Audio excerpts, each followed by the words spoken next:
اسلام بڑا شائستگی کا، تہذیب کا، معتدل اور خوبصورت دین ہے۔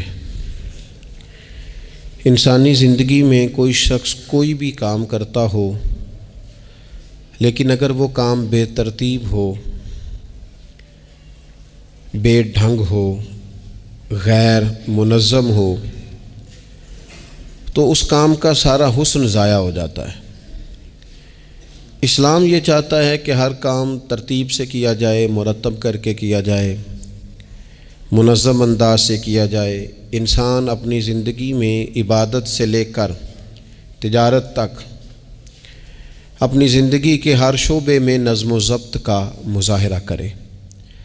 اگر چیزیں نظم و ضبط سے ہٹ جاتی ہیں، قاعدے سے ہٹ جاتی ہیں، تو کوئی بھی کام ہونے کے باوجود بھی لطف نہیں دیتا، فائدہ مند نہیں ہوتا۔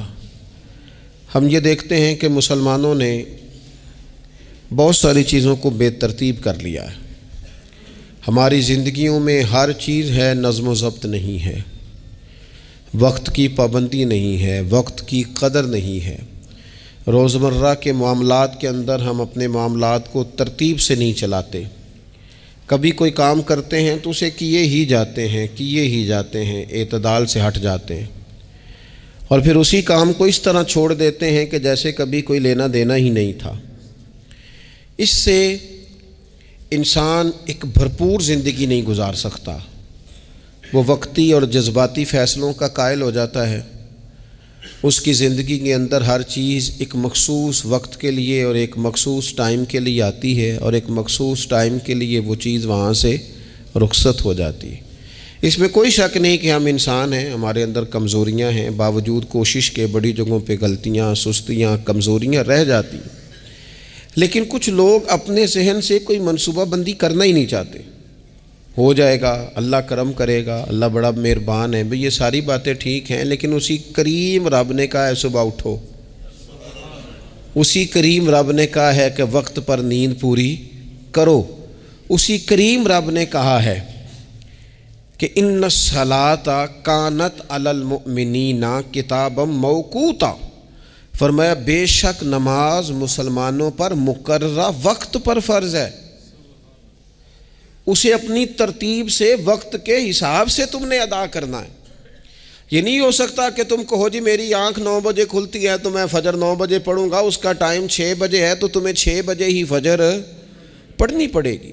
اپنے مقررہ وقت پر چیزیں جب تک نہیں رہیں گی تب تک رضا الہی کا حصول بھی ممکن نہیں ہوتا۔ ہم چونکہ غیر منظم زندگی گزارتے ہیں، بے ترتیب زندگی گزارتے ہیں، تو اس لیے بہت سارے کام جو کرنے کی ہم پوزیشن میں بھی ہوتے ہیں وہ کام بھی ہم سے ہو نہیں پاتے۔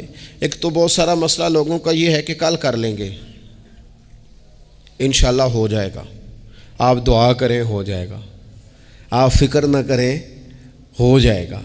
اس کا معنی کوئی نہیں نا، اس کا مطلب کوئی نہیں۔ آپ کیا کہہ رہے ہیں؟ آپ کہیں میں نے شروع کر دیا ہے، اب دعا کریں۔ آپ یہ کہیں کہ میں نے پوری کوششیں لگا دی ہیں، آپ اچھی امید رکھیں اللہ سے، لیکن آپ سٹارٹ ہی نہیں کر رہے اور آپ کہہ رہے ہیں دعا کریں۔ یہ کیسے ہوگا؟ جب تک نظم و ضبط کا، آداب کا، حدود کا، قاعدے قانون کا پورا خیال ہی نہ رکھا جائے۔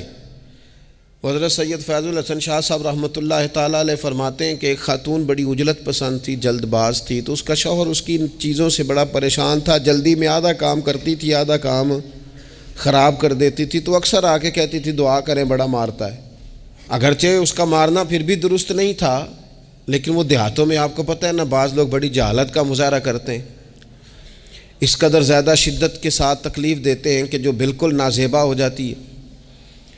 ایک دن اس نے آ کے کہا کہ پیر صاحب کوئی سمجھاؤ، بڑا ماردہ ہے۔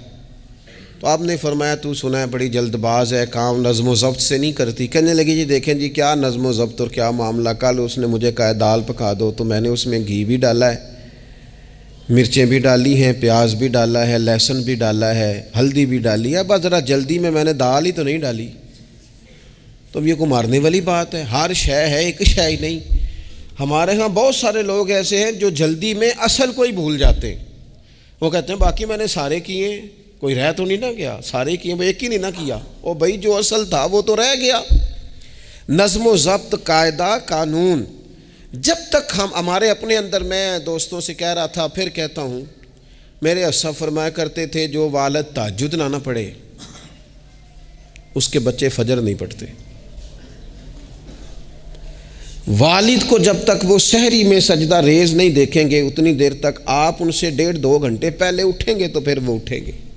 لیکن اگر کہا جائے کہ پتر میں تھکیاں تو تم مسیتے جا، تو یہ ہو سکتا نہیں کہ وہ جائے، کیونکہ ہماری زندگی سے نظم و ضبط بچے سیکھیں گے، ہمارے ماحول سے وہ محنت کو، مشقت کو، کوشش کو وہ سیکھیں گے۔ اگر ہم اپنے ماحول میں نظم و ضبط نہیں لائیں گے تو آنے والی نسل کے اندر نظم و ضبط منتقل ہو سکتا، تو اس کے منتقل کرنے کے لیے ضروری ہے کہ پہلے ہماری زندگی کے اندر نظم و ضبط۔ آپ دیکھیں شریعت اسلامیہ نے ہر کام کا نظم و ضبط بنایا ہے۔ نماز اللہ کی عبادت ہے نا، بستر سے اٹھ کر سیدھا مسجد میں آ کے جہاں آپ کا جی چاہے نماز پڑھنے کی اجازت نہیں ہے۔ آپ اٹھیں، آپ کا لباس پاک ہونا چاہیے، آپ نے وضو کیا ہوا ہو، آپ کو سمت قبلہ کا پتہ ہو، آپ کا منہ کعبہ شریف کی طرف ہو، جس جگہ آپ نے نماز پڑھنی ہے وہ جگہ پاک ہو، آپ کا لباس پاک ہو، وقت کا تعین ہو، نماز کے آداب آپ کو آتے ہوں، آپ بیت اللہ شریف کی طرف رخ کریں گے، کانوں تک ہاتھ اٹھائیں گے، آپ ان ہاتھوں کو منظم طریقے سے باندھیں گے، وقت پر رکوع کریں گے، رکوع میں کمر سیدھی ہونی چاہیے۔ آپ رکوع سے اٹھیں گے تو ایسے نہیں کہ کوئی بات نہیں اللہ قبول کر لے گا، جب تک آپ کی کمر پوری ٹھیک نہیں ہوتی رکوع سے اٹھتے وقت آپ کی نماز مکمل نہیں ہوتی۔ آپ سجدے میں جائیں گے تو پیشانی جمنی چاہیے، ناک جمنی چاہیے، آپ کے پاؤں کی انگلیاں زمین پر لگنی چاہیے۔ آپ جب تک پوری ترتیب سے نماز نہیں پڑھتے، رب کی عبادت ہے نا، کریم بھی بڑا ہے نا، مہربان بھی بڑا ہے نا، غفور بھی بڑا ہے، لیکن اگر مرتب طریقے سے نہ پڑھو تو وہ تو نماز قبول نہیں کرتا۔ نبی پاک صلی اللہ تعالیٰ علیہ وسلم کے سامنے آ کے ایک شخص نے نماز پڑھی، عبادت کی ہے، آیا ہے، جھکا ہے، لیکن عبادت بھی بے ترتیب بھی نہیں، بے ڈھنگی نہیں، غیر مرتب نہیں، غیر منظم نہیں، ایسے نہیں کہ جیسے مرضی کر لی۔ اس نے آ کے نماز پڑھی تو حضور نے اس کو دیکھا اور نبی پاک علیہ السلام نے فرمایا تیری نماز نہیں ہوئی، دوبارہ پڑھ۔ اس نے دوبارہ پڑھی۔ یہاں تو لوگ ناراض ہو جاتے ہیں۔ ایک دفعہ طالب علمی کی بات ہے، میں ایک جگہ نماز کے لیے وضو کر رہا تھا تو ایک صاحب نے وضو کیا، بڑی جلدی میں آئے اور جلدی میں وضو کیا تو ان کا ایک ٹخنا خشک رہ گیا۔ تو میں نے ان کی خدمت میں بڑی، چونکہ بزرگ تھے، بڑے تھے مجھ سے، میں نے بڑی عرض کی، میں نے کہا وہ آپ کو خیال نہیں رہا آپ کا ٹخنا خشک ہے؟ وہ کہتے ہیں مولوی وہ لنگن نہ دے آجے، دیکھیں کوئی لنگ نہ جائے، تو سو قبول کرنی کہ اللہ نے۔ میں نے ان سے کہا آپ کیا کام کرتے ہیں؟ کہنے لگا میں کپڑا بیچتا ہوں۔ تو میں نے کہا اگر آپ کا 1000 روپے والا گز کپڑا ہو تو کوئی شخص کہ کوئی عرض نہیں، چل مہربانی کر 300 کا دے دیتے ہو؟ کہنے لگا نہیں جی ترتیب سے ہی بات چلے گی۔ تو میں نے کہا یہ بھی ذرا ترتیب سے ہی چلے گی، اللہ نے کہا ہے کہ اس طرح کر کے پڑھو تو پھر میں قبول کروں گا۔ تو اگر وہ رستہ ہی آپ نے اختیار نہیں کیا، نبی پاک علیہ السلام کے سامنے اس نے نماز پڑھی، حضور کے سامنے، نبی پاک رحمت للعالمین ہے نا، حضور سے زیادہ کو پیار کرنے والا تو نہیں نا۔ نبی پاک نے تو نہیں فرمایا چل میرے سامنے پڑھی یا تیری قبول ہی قبول ہے، حضور نے فرمایا تیری نماز نہیں ہوئی، دوبارہ پڑھ۔ اس نے دوبارہ پڑھی، حضور نے فرمایا تیری نماز نہیں ہوئی، دوبارہ پڑھ۔ اس نے 12 پڑھی، 3 دفعہ پڑھی، پھر حضور کی بارگاہ میں آیا تو نبی پاک علیہ السلام نے فرمایا جب تو رکوع کرے تو صحیح کر کے رکوع کر، جب تو سجدہ کرے تو صحیح کر کے سجدہ کر، اور جب تو قیام میں کھڑا ہو تو ایک منظم طریقے سے کھڑا ہو۔ فرمایا اس اعتدال، اس نظم و ضبط سے، اس ترتیب سے نماز پڑھ، امید ہے خدا کے فضل پر کہ وہ تیری عبادت کو قبول فرمائے گا۔ نظم و ضبط ہی نہیں ہے۔ رمضان شریف کا روزہ بڑا مہربان ہے نا اللہ، اپنے بندوں کو کسی قسم کی کسی مشقت میں مالک ڈالتا نہیں، لا یکلف اللہ نفسا الا وسعہا۔ لیکن آپ یہ نہیں کہہ سکتے کہ میری آنکھ چونکہ صبح 9 بجے کھلی ہے تو مجھے تھوڑی شریعت گنجائش دے دے کہ میں تھوڑی سی روٹی کھا لوں پھر نہیں کھاؤں گا مغرب تک، یہ گنجائش نہیں ملے گی۔ نظم و ضبط ہے، ترتیب ہے، اس کا قاعدہ ہے، اس کے اصول ہے، اس کا ضابطہ ہے۔ سحری میں اٹھیں گے آپ، اگر آپ کی آنکھ نہیں کھلی ہے تو آپ کی اجازت چلی گئی، وقت ختم ہو گیا۔ آپ بے ترتیب ہوئے، آپ غافل ہوئے، آپ نے کیوں لمبی نیند کی، آپ کیوں وقت پہ نہیں اٹھے؟ زکوٰۃ ہے، آپ کو ٹائم دیا گیا ہے کہ اضافی رقم آپ کے پاس ہو، آپ کے اخراجات سے زیادہ ہو، کس منظم طریقے سے زکوٰۃ فرض کی گئی ہے، اور یہ وہ نظم و ضبط ہے جس سے بندے کو تکلیف نہیں ہوتی. یعنی آپ کی ضروریات سے زیادہ مال ہو، اس مال کی قیمت 7.5 تولے سونے کے برابر یا 52.5 تولے چاندی تک پہنچ جائے، پھر وہ کل پہنچی ہے تو آج زکوٰۃ فرض نہیں، اس پر سال گزر جائے، پھر بھی وہ سارا نہیں دینا، اس میں سے 2.5% دینا. نظم و ضبط سے اللہ تعالیٰ نے توفیق دی نا جب بیت اللہ شریف کا حج کرنے کی. تو میں واپس آیا تو مجھے ایک طالب علم نے پوچھا، اس نے کہا کہ اس کا خیال تھا چونکہ اللہ کے فضل سے ہم خانقاہی لوگ ہیں تو بعض لوگوں کا خیال ہوتا ہے کہ شاید کوئی بہت انوکھی بات اور انفرادی بات ملے گی، تو خانقاہ شریف میں یا طریقت میں یا اہل تصوف میں باتیں انوکھی نہیں ہیں، باتیں روٹین کی ہیں. بس وہ یہ کہتے ہیں کہ ذرا ان کو درد سے ان پر عمل کرو، اپنے دل میں اس کا نفاذ کرو، روح میں اتارو. تو مجھے کہنے لگے آپ نے الحمدللہ حج کر لیا. تو میں نے کہا میں نے حج کیا ہے تو میں نے یہ رزلٹ نکالا ہے کہ حج بندے کو نظم و ضبط سکھاتا ہے، مرتب کرتا ہے انسان کی زندگی کو. آپ کو 8 ذی الحج کی زور پڑنی ہے، آپ کو ہر صورت میں مینا میں، آپ کو 9 کو ہر صورت زوال سے قبل عرفات میں آپ کو زوال کا وقت میں وہاں پہنچنا چاہیے، آپ کو کچھ نہ کچھ ٹائم وہاں گزارنا ہے. ایک منظم ترتیب ہے کہ مغرب کے وقت نکل آؤ، وہاں آپ نے نماز نہیں پڑھنی، آپ آ کے عرفات سے نکلیں، مغرب عشاء کی نمازیں مزدلفہ میں پڑھیں.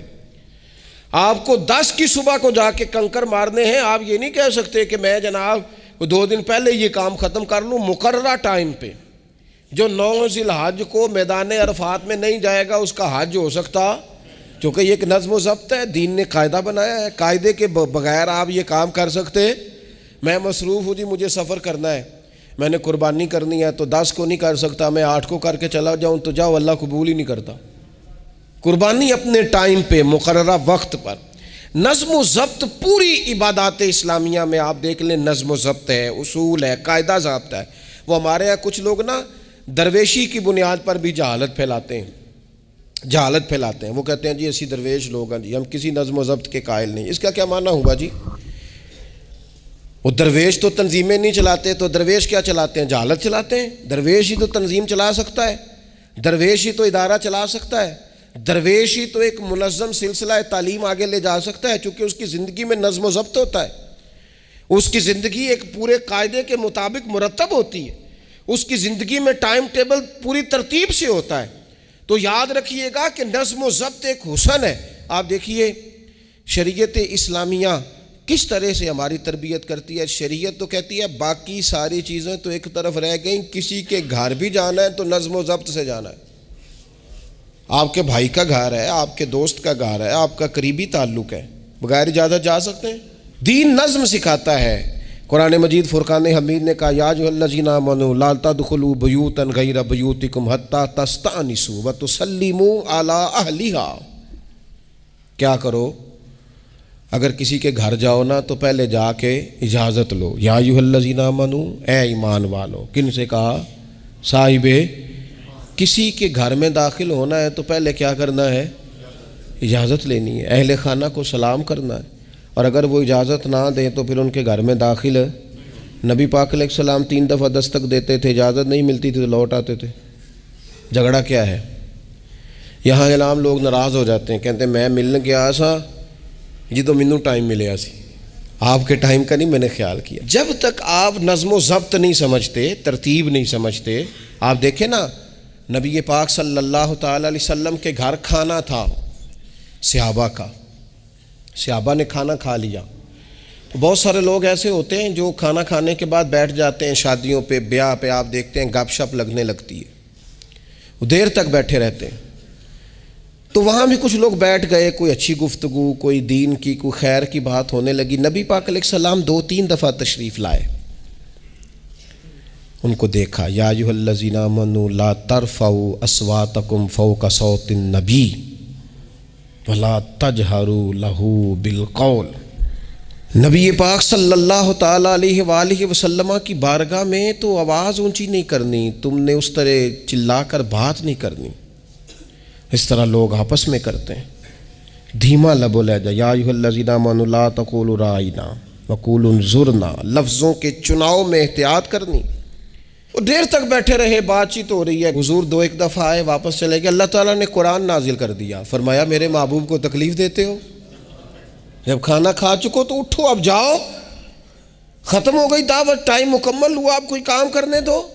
میرے عزیز، اپنی زندگی میں یہ ماحول بنائیں، ان چیزوں کو لے کر کے آئیں جو چیزیں ہمارے لیے ضروری ہیں۔ اگر ہم یہ کام نہیں کریں گے تو پھر زندگی میں یا تو ہمارا وجود کسی کے لیے اذیت کا باعث بنے گا، تکلیف کا باعث بنے گا، یا ہمارا لب و لہجہ اس طرح کا ہو جائے گا کہ ہم باوجود محنت کے اس کا کوئی نتیجہ نکال سکیں گے۔ محنت ہو رہی ہے لیکن نظم و ضبط سے نہیں ہو رہی، بے ترتیب ہو رہی ہے، بے تکی ہو رہی ہے، تو بجائے زیادہ مشقت کے نتیجہ تھوڑا آئے گا۔ اس لیے نظم و ضبط اپنی زندگی میں، قاعدہ قانون۔ میرے رسول پاک علیہ الصلاۃ والسلام نہ لوگوں کو قانون توڑنے سے منع کرتے، حضور علیہ الصلاۃ والسلام لوگوں کو اطاعت امیر کا حکم دیتے، امیر کی فرما برداری کی بات سناتے، فرماتے اگر تمہارے اوپر نک کٹا حبشی غلام بھی امیر بنا دیا جائے جو کتاب اللہ کے مطابق تمہیں حکم دے، تو اللہ کے محبوب فرماتے ہیں اس کی بات بھی سننا اور اس کی فرما برداری بھی کرنا، پیچھے نہ ہٹنا۔ تم یہ نہ دیکھنا کہ یار یہ تو نک کٹا حبشی غلام ہے اور میں تو معاذ اللہ اس سے بہتر ہوں، اس کی فرما برداری کرنا۔ اس لیے کہ نظم و ضبط قائم رہتا ہے جب لوگ قانون کی پابندی کرتے ہیں، اور جب قانون کی پابندی نہیں ہوتی، جہاں قیام عدل نہ ہو وہاں قرار ہو سکتا ہے۔ حضرت عمر جیسے لوگ اگر عدالتوں میں پیش ہو سکتے ہیں، اگر خود رسول پاک علیہ السلام اپنا آپ پیش کرتے ہیں صحابی سے، وہ کہتے ہیں جی آپ نے مجھے چبھو دیا ہے صفیں سیدھی کرتے تیر یا نیزہ، تو میں بدلہ لوں گا، تو حضور پیش کرتے ہیں اپنا آپ، حالانکہ وہ تو دور محبت تھا۔ عرض کی حضور کس نے بدلہ لینا تھا، نہ آپ نے کوئی تکلیف دی تھی، یہ تو وجود چومنے کا بہانہ تھا۔ لیکن نبی کریم علیہ الصلاۃ والسلام نے جو ہمارے سامنے اسوہ رکھا ہے، اس میں یہ ہے کہ یہ نظم اس طرح کا ہونا چاہیے کہ کوئی شخص بھی قاعدے قانون سے بالا تر۔ حضور علیہ السلام نے فرمایا 3 لوگ سفر کریں تو ایک کو امیر بنا لیں، ورنہ بار بار بحث ہوگی، ایک کہے گا یہاں ٹھہرنا ہے، یہاں کھانا کھانا ہے، یہاں نماز پڑھنی ہے، دوسرا کہے گا یہاں۔ 3 سفر کرو تو ایک کو اپنا امیر مان لو۔ نظم و ضبط سے زندگی گزارو، مرتب کر کے زندگی۔ ہمارے ہاں یہ ہوتا ہے کہ نظم و ضبط نہیں ہوتا، ہمیں اپنے کام سے زیادہ نا دوسروں کے کام کا پتہ ہوتا ہے، اپنے مدرسے سے زیادہ دوسرے مدرسے کا پتہ ہوتا ہے، اپنے کالج سے زیادہ دوسرے کالج کی معلومات ہوتی ہے۔ ہم کیا کرتے ہیں، ہم اپنے کام سے زیادہ دوسرے کے کام میں ٹانگ اڑاتے ہیں، نظم و ضبط گڑبڑ ہو جاتا ہے، ایک دوسرے کے کام میں مداخلت کرتے ہیں۔ اپنا کام مرتب طریقے سے کیا جائے، جس نظم میں جس جگہ ہمیں ڈیوٹی دی گئی ہے ہم اس ڈیوٹی کے پابند ہیں، ہم اس کو پورے غور سے کریں، پوری توجہ سے کریں، پورے انہماک کے ساتھ کریں۔ اپنے کام پر ہم جب تک توجہ دیتے ہیں تو کام ٹھیک رہتا ہے۔ اسی طریقے سے رسول پاک صلی اللہ تعالی علیہ وسلم نا گھر کے باہر بھی پورے نظم و ضبط کے قائل تھے، پوری ترتیب۔ آپ دیکھیں حضور صفوں کا درست ہونا بڑا پسند کرتے تھے، نماز ہی پڑھنی ہے نا، کھڑے ہو گئے ہیں نا، لیکن حضور نے دعا دی، فرمایا صفیں سیدھی کرو، اللہ تمہارے دل بھی سیدھے کر دے گا۔ حضور نماز کی جماعت سے پہلے اعلان کرتے بھئی اپنی صفوں کو درست کر لو۔ حضور پسند کرتے کہ بالکل اس طرح مرتب ہو کے لوگ نماز پڑھیں، کوئی چیز بھی غیر مرتب۔ یہاں جناب کوئی شخص بھی قطار میں لگنے کو تیار نہیں، باری کا انتظار کرنے کو تیار نہیں ہے۔ بینک میں ہمیں ذرا پہلے بلا لیا گیا تو ہم کہتے ہیں اللہ نے بڑی عزت دیتی ہے، اور پھر کچھ پروٹوکول تو بے جا ہیں، سوائے تکلیف کے اور کچھ دیتے۔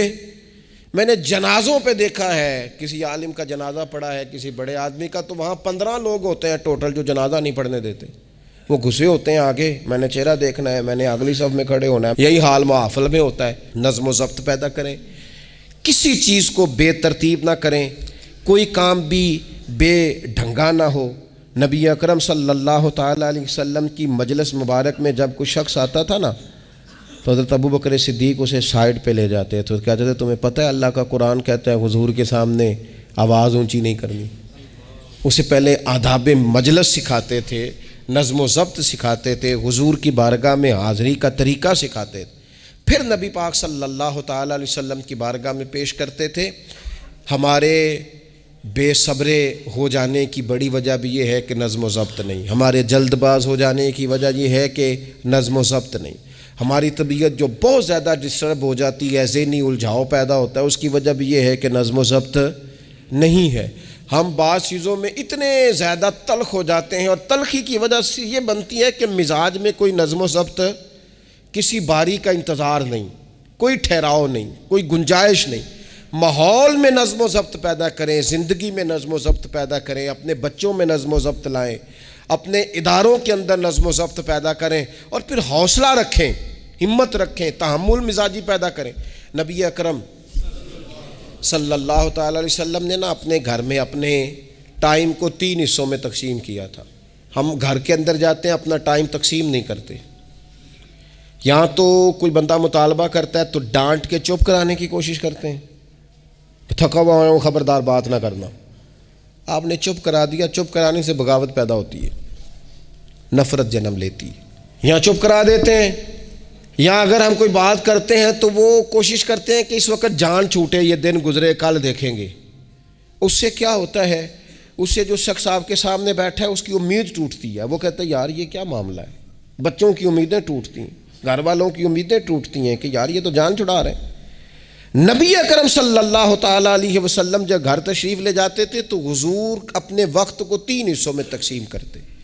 ایک حصہ پورا ٹائم رسول پاک گھر والوں کو دیتے، ان کی بات سنتے، بلکہ حضرت عائشہ صدیقہ فرماتی ہیں جب تک گھر میں رہتے کوئی نہ کوئی گھر کا کام ہی کرتے رہتے، حضور ٹائم دیتے۔ ایک حصہ یہ، دوسرا حصہ ٹائم کا نبی پاک صلی اللہ تعالیٰ علیہ وسلم نے آرام کے لیے رکھا ہوا تھا۔ حضور آرام کرتے، لیٹتے، باقاعدہ حضور علیہ الصلاۃ والسلام اپنے وجود اطہر کو بستر کے اوپر رکھتے، آرام فرما ہوتے، صحیح معنوں میں آرام کرتے۔ اور تیسرا حصہ نبی پاک علیہ السلام نے عبادت کے لیے رکھا ہوا، گھر والوں کا کام کاج کیا، عشاء ہوئی، آرام کیا، پھر تہجد کا ٹائم ہوا تو حضور عبادت کے لیے اٹھ کے کھڑے ہو گئے۔ یہ گھر کے اندر، مسجد میں نہیں، مسجد کا تو جو عبادت کا ماحول ہے نماز کا وہ الگ ہے، گھر کے اندر اس بات کو اچھی طرح سمجھ لیں کہ گھر کے اندر جب آپ جائیں، اب تو بڑوں کی شکایتیں آنے لگی ہیں، پہلے بچوں کی آتی تھیں، اب تو 50 سال کے آدمی کی شکایت آتی ہے کہ گھر آتے ہی موبائل کھول لیتا ہے، ادھر ادھر دیکھتا ہی نہیں، کوئی سنتا ہی نہیں۔ اس طرح تو ہمارے اپنے ہم سے ٹوٹ جائیں گے، بکھر جائیں گے، ہمارے بچے خدا جانے کیا سوچنے لگیں گے، کسی اور سمت نکل جائیں گے۔ وہ جن کو ہماری باتوں کی، ہماری شفقتوں کی، ہمارے پیار کی، وہ جس پوتے کو، جس چھوٹے بیٹے کو دادا کے والد کے کندھوں پر کھیلنے کی چاہت ہے، وہ تو اس سے محروم رہ جائے گا۔ ہمیں وقت دینا ہے، ان کو ٹائم دینا ہے، اس ٹائم کو مرتب کرنا ہے۔ نبی اکرم سید عالم صلی اللہ تعالیٰ علیہ وآلہ وسلم، حتیٰ کہ میدان جنگ میں بھی حضور چیزوں کو مرتب کرتے۔ عرب کے لوگ جب جنگ کرتے تھے نا تو وہ سمجھتے تھے اسلحہ بڑا ہے، طاقت بڑی ہے، ہم نے کر لینا جو ہمارے جی میں آنا ہے۔ حضور کا طریقہ مبارکہ یہ تھا کہ جنگ میں بھی نظم و ضبط۔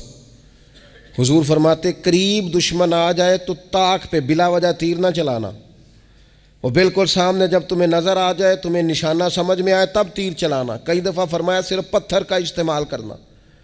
حضور علیہ الصلاۃ والسلام لوگوں کو کہتے کہ تم نے یہاں پہاڑ کے چوٹی پہ کھڑے رہنا ہے، تم نے جنگ ہی نہیں لڑنی، تم یہاں ہراول دستے کے طور پر پشت پہ کھڑے رہو، جب تک میں تمہیں حکم نہ دوں تم نے یہاں سے ہٹنا نہیں ہے۔ این جنگ کے موقع پر بھی رسول پاک صلی اللہ علیہ وسلم نظم و ضبط کا مظاہرہ کرتے، ترتیب مقرر کرتے۔ آپ یقین کریں جن اداروں کے اندر نظم و ضبط ہے، جن کے اندر اصول ہے، جن کے اندر قاعدے ہیں، وہ اپنی پیشہ وارانہ کام سے کبھی بھی پیچھے نہیں ہٹتے، اور جہاں یہ کام نہیں ہوتا وہاں بڑی ساری چیزیں نقصان کا شکار ہوتی۔ این حالت جنگ میں بھی نبی اکرم نور مجسم صلی اللہ تعالیٰ علیہ وسلم نظم و ضبط کا خیال کرتے۔ یہ جنگ احد میں نقصان ہوا تھا نا وقتی طور پر، اس کی وجہ بھی یہ بنی تھی کہ حضور نے جن صحابہ سے کہا ہٹنا نہ، ان سے اجتہادی خطا ہو گئی، انہوں نے سمجھ لیا کہ جنگ تو ختم ہو گئی ہے، وہ ہٹ گئے، ان کے ہٹنے سے نقصان ہوا، 70 لوگ شہید ہو گئے۔ اگر وہ نظم قائم رہتا جہاں حضور نے کھڑا کیا تھا تو کبھی یہ کام نبی پاک صلی اللہ تعالیٰ علیہ وآلہ وسلم اجتماعیت کی بات کرتے تھے، مل کے رہنے۔ اختلاف رائے ہو جاتا ہے لیکن ہمارے ہاں لوگ پتہ کیا کرتے ہیں، اندر رہ کے اختلاف نہیں کرتے، چھوڑ کے جا کے اختلاف کرتے ہیں۔ یہ مخلص نہ ہونے کی علامت ہے۔ جو لوگ مخلص ہوتے ہیں وہ اندر رہ کے رائے کے اختلاف کرتے ہیں، وہ کہتے ہیں یار میں چھوڑ کے تو نہیں نہ جا سکتا، میں ادھر ہی رہوں گا، جو کمزوریاں ہیں جو غلطیاں ہیں ان کو ہائی لائٹ کروں گا، رہوں گا۔ اسی لیے نبی پاک علیہ السلام کے صحابہ مختلف قسم کے مشورے دیتے تھے۔ تو سرور کائنات علیہ السلام اجتماعی نظم کی بات کرتے۔ ایک مقام پہ حضور نے صحابہ کو دیکھا کہ چھوٹی چھوٹی ٹولیاں بنا کے الگ الگ بیٹھے ہوئے ہیں۔ تو نبی پاک علیہ السلام نے فرمایا یہ شیطان تمہیں الگ الگ کرتا ہے، اور فرمایا جس طرح بکریوں کا بھیڑیا ہوتا ہے، انسانوں کا بھیڑیا شیطان ہے۔ جب کسی کو مجمع سے الگ کر لیتا ہے، حضور فرماتے ہیں جسے بھیڑیا بکریوں سے الگ کرتا ہے نا، پھر اس کا شکار کرتا ہے۔ اور شیطان بھی جب تمہیں اجتماعیت سے الگ کر لیتا ہے، در مرشدہ چھڈی نہیں تے ہو جاویں گا روگی، جیڑی بکری اجڑوں وچھڑی او بگیاڑاں جوگی۔ او بگیاڑاں جوگی کھا جائیں گے، پھاڑ ڈالیں گے اسے۔ در مرشدہ چھڈی او نہیں تے ہو جاویں گا روگی، جیڑی بکری اجڑوں وچھڑی او بگیاڑاں جوگی۔ اسے تو لے کے چلا جائے گا۔ اجڑ پر، اجتماعیت پر کبھی بھی بھیڑیا حملہ۔ تو حضور صحابہ سے کہتے تھے بیٹھو تو ذرا مل کے بیٹھو، کسی جگہ تم بیٹھو تو اجتماعیت۔ بڑی مشہور حدیث ہے، چند لوگ جمعے میں کھڑے تھے تو حضور نے فرمایا بیٹھ جاؤ الگ الگ۔ بعض لوگ بڑے قائل ہوتے ہیں نا، تھوڑا سا جناب ہم نے ذرا ہٹ کے رہنا ہے، ہم نے تھوڑا سا الگ سے رہنا ہے، تھوڑا سائڈ پہ بیٹھنا ہے، تو حضور پسند نہیں کرتے تھے۔ فرمایا اکٹھے بیٹھو، مجمع کی صورت میں بیٹھو۔ بلکہ حضور علیہ السلام نے یہ تو اجتماعی نماز کا حکم دیا نا، فرمایا جس علاقے میں 3 مسلمان بھی بستے ہوں نا، وہ بھی باجماعت نماز پڑھیں۔ وَرْكَعُوا مَعَ الرَّاكِعِينَ، رکوع کرو پر رکوع کرنے والوں کے ساتھ، تنہا نہیں، مل کے اجتماع۔ آج کفر نے بھلا کیا ہے؟ اس نے مسلمانوں کی اجتماعیت کوئی توڑا ہے، نظم و ضبط کوئی تو توڑا ہے۔ 57 اسلامی ممالک ہونے کے باوجود نظم و ضبط نہیں، اور وہاں ایک ملک ہے امریکہ، اپنی ریاستوں کو ساتھ ملا کے اس طرح گٹھ جوڑ کیا ہے کہ وہ سب پر بھاری ہوتا جاتا ہے معاذ اللہ۔ اگر نظم و ضبط، اور یہ ہمارے ہاں بھی نہیں ہے، روٹین میں چھوٹے چھوٹے اختلافات ہوتے ہیں لوگوں کے بیچ، لیکن ایک دوسرے کو ملنا پسند نہیں کرتے، سلام کلام پسند نہیں کرتے، نفرت کا اظہار۔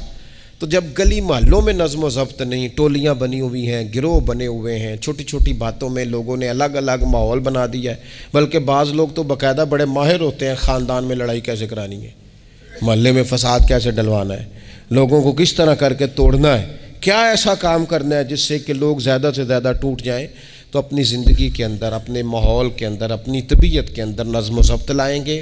بہت سارے لوگ ہیں جو خود بھی وقت ضائع کرتے ہیں، اگر کہیں چلے جائیں تو اس کا بھی پورا ہی وقت ضائع کرتے ہیں، پورا ٹائم، یعنی اس پہ کتنا پیسہ لگتا ہوگا، موبائل کا کتنا بل آتا ہوگا، ٹائم کتنا ضائع ہوتا ہوگا۔ اور پھر سناؤ، مثلاً کی سنائیے جی، اس کا کو معنی ہے؟ یعنی ایک صاحب کہنے لگے، انہوں نے کئی دفعہ مجھے کہا کوئی نویں تازی، میں چپ کر گیا۔ پھر فون پہ اب بندہ خیر مہذب لگتا ہے اگر کہے چلو جی پھر ٹھیک ہے، وہ پھر کہن کو نویں تازی، میں کہا جی میں تو مولوی ہوں، تسی مینوں اخباری نمائندہ سمجھ لیا، نویں تازی تو آپ کسی اخباری رپورٹر سے پوچھیں، مینوں کی پتہ ہے نویں تازی کی ہے، میں تو چھوٹا سا آدمی ہوں، اپنے کام نویں تازی کا کی مطلب ہویا؟ یعنی اب اتنا آپ نے فون بھی ضائع، ٹائم بھی ضائع۔ حضرت صاحب ہور پھر سناؤ بھئی، تسی اتنے حضرت صاحب دے کول رہو نہ مہینہ تے کوئی کام کرو نال تاکہ تانوں اور بھی کوئی سنان۔ حضرت صاحب تانوں کی سنان، لیکن شرط یہ ہے کہ ہم نظم و ضبط والے بنے، ایک جملہ بھی ضائع نہیں، اضافی نہیں۔ اس میں کہا کرتا ہوں دوسروں کو بہت ساری چیزیں سکھانے سے بہتر ہے ہم بہت سارے لوگوں سے خود سیکھنا شروع کر دیں، اپنی زندگی میں سیکھیں۔ اللہ تبارک و تعالی مجھے آپ کو توفیق عمل عطا فرمائے۔ آخر دعوانا